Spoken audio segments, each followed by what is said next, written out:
के रेवाड़ी में समाजवादी पार्टी के अध्यक्ष अखिलेश यादव ने महिला आरक्षण के मुद्दे पर बीजेपी को निशाने पर उन्होंने सवाल उठाया है कि जब महिला आरक्षण लागू करने की बात की जा रही है तो ये भी साफ किया जाना चाहिए कि देश में अगली महिला प्रधानमंत्री कौन होगी। अखिलेश यादव ने आरोप लगाया है कि भारतीय जनता पार्टी केवल राजनीतिक लाभ के लिए इस मुद्दे को उछाल रही है, जबकि महिलाओं को वास्तविक सशक्तिकरण देने के लिए ठोस कदमों की कमी है। महिला आरक्षण के पक्ष में हम सब हैं। कोई भी विपक्षी पार्टी महिला आरक्षण के खिलाफ नहीं है। और जिस समय महिला आरक्षण पहली बार आया था, सभी लोगों ने समर्थन से उसको पास किया। और जब सरकार को ये लगा कि कल बहुमत नहीं होगा उनका, तो उन्होंने रात में ही उसको नोटिफाई कर दिया, एक्ट बना दिया उसको। तो महिला आरक्षण तो है, लेकिन जो उनकी साजिश थी, षड्यंत्र थी, उनके गुप्त लोगों की जो खुफिया कार्यक्रम चलता है संगी साथियों का, उसका पर्दाफाश हुआ है। और जब कल संबोधन हो रहा था तो हमारे यूपी के लोग और बहुत सारे लोगों को ये लग रहा था कि आज जब प्रधानमंत्री जी आएंगे तो भविष्य में भारतीय जनता पार्टी से कौन महिला प्रधानमंत्री होगा उसका नाम बताएंगे। लेकिन संबोधन भी कोरा था और संबोधन में जो उम्मीद थी वो भी खाली रही। महिला आरक्षण के खिलाफ कोई नहीं है। पिछड़े शामिल हो उसमें, माइनॉरिटी शामिल हो, इसलिए क्योंकि जब आधी आबादी की आप बात करेंगे तो आधी आबादी तो सबकी हुई। उत्तर प्रदेश में स्मार्ट मीटर को लेकर बढ़ते विवाद और उपभोक्ताओं की शिकायतों के बीच मुख्यमंत्री योगी आदित्यनाथ ने बड़ा फैसला लिया है। राज्य सरकार ने स्मार्ट मीटर को प्रीपेड मोड में अनिवार्य रूप से लागू करने की प्रक्रिया पर फिलहाल रोक लगा दी है।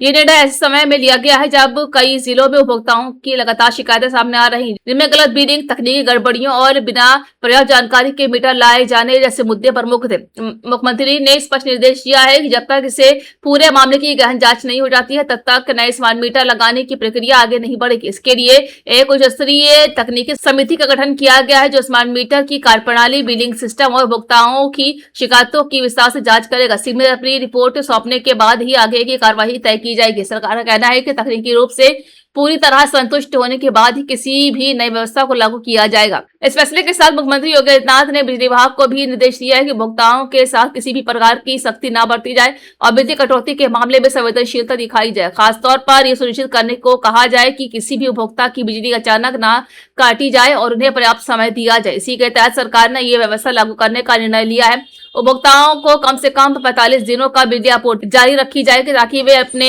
बिल या रिचार्ज से जुड़ी समस्याओं को समय रहते सुलझा। सरकार ने उपयोगकर्ताओं को राहत देने के लिए एक और महत्वपूर्ण कदम उठाया है। अब स्मार्ट मीटर से जुड़े उपभोक्ताओं के लिए 5 स्तरों पर SMS अलर्ट सिस्टम लागू किया जाएगा। इस सिस्टम के तहत उपभोक्ताओं को उनके बैलेंस खपत और संभावित बिजली कटौती से पहले समय समय पर सूचित किया जाएगा। इसका उद्देश्य यह है कि उपभोक्ता पहले से सतर्क रहेंगे और किसी भी असुविधा से बच सकेंगे। गुजरात के स्थानीय निकाय चुनावों के बीच असदुद्दीन ओवैसी ने एक जोरदार जनसभा को संबोधित करते हुए महिला आरक्षण बिल और सत्तारूढ़ दल पर तीखा हमला बोला है। अपने भाषण में ओवैसी ने कहा है कि महिला आरक्षण बिल को लेकर सरकार बड़ी बड़ी बातें कर रही है, लेकिन जमीनी सच्चाई और कुछ है। उन्होंने आरोप लगाया है कि ये सब बिल केवल राजनीतिक फायदा उठाने के लिए लाया गया, जबकि महिलाओं को वास्तविक सशक्तिकरण देने के लिए ठोस नीतियां और संसाधनों की कमी है। ओवैसी ने सवाल उठाया है कि अगर सरकार मंच में महिलाओं को आगे बढ़ाना चाहती है तो शिक्षा, स्वास्थ्य और रोजगार के क्षेत्र में ठोस कदम क्यों नहीं उठा रही है। बता दें कि ओवैसी ने SIR मुद्दे को लेकर भी जोरदार हमला बोला है। देश भर में तापमान तेजी से बढ़ता जा रहा है और भीषण गर्मी ने लोगों की मुश्किलें बढ़ा दी हैं। सुबह होते ही कड़ी धूप और तपती हवाएं लोगों को झुलसाने लगी हैं, जिससे ऐसा महसूस हो रहा है मानो आसमान से आग बरस रही हो। उत्तर भारत से लेकर मध्यपूर्व और पश्चिमी राज्यों तक गर्मी का प्रकोप साफ तौर पर देखा जा रहा है। इसी बीच इंडिया मेट्रोलॉजिकल डिपार्टमेंट ने देश के कई हिस्सों में लू और भीषण गर्मी को लेकर अलर्ट जारी किया है। मौसम विभाग के अनुसार आने वाले दिनों में तापमान और बढ़ सकता है। खासकर राजस्थान, उत्तर प्रदेश, मध्य प्रदेश, दिल्ली और हरियाणा जैसे राज्यों में लू चलने की संभावना जताई गई है।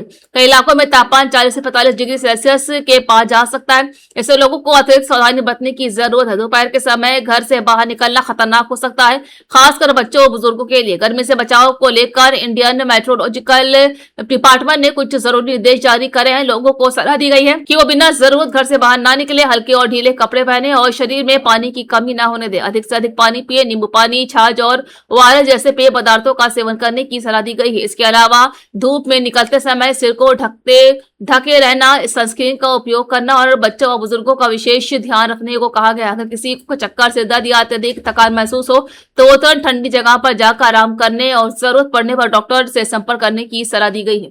लखनऊ के ककोई स्थित मोता गांव में एक सॉफ्टवेयर इंजीनियर के सोने घर में लाखों रुपए की चोरी हो गई। परिवार मेहर दर्शन के लिए गया था, जहां घर वाले रविवार रात घर लौटे तो घटना का पता चला। चोरों ने घर के ताले तोड़कर वारदात को अंजाम दिया। गांव में पीड़ित इंजीनियर राजपाल यादव ने पुलिस से शिकायत की। इसमें उन्होंने बताया है कि मैं प्राइवेट कंपनी में नौकरी करता हूँ। शुक्रवार को परिवार के साथ मध्य प्रदेश के महर में माता के दर्शन के लिए गया था। 3 दिन घर में कोई नहीं था, उसी दौरान चोरी हुई है। तो चोरों ने घर में लगभग 30,000 रुपए नगद और करीब 10 लाख रुपए का जेवरात चुरा लिए। झाला, झुमकी, चैन और पायल आदि गायब हो गए।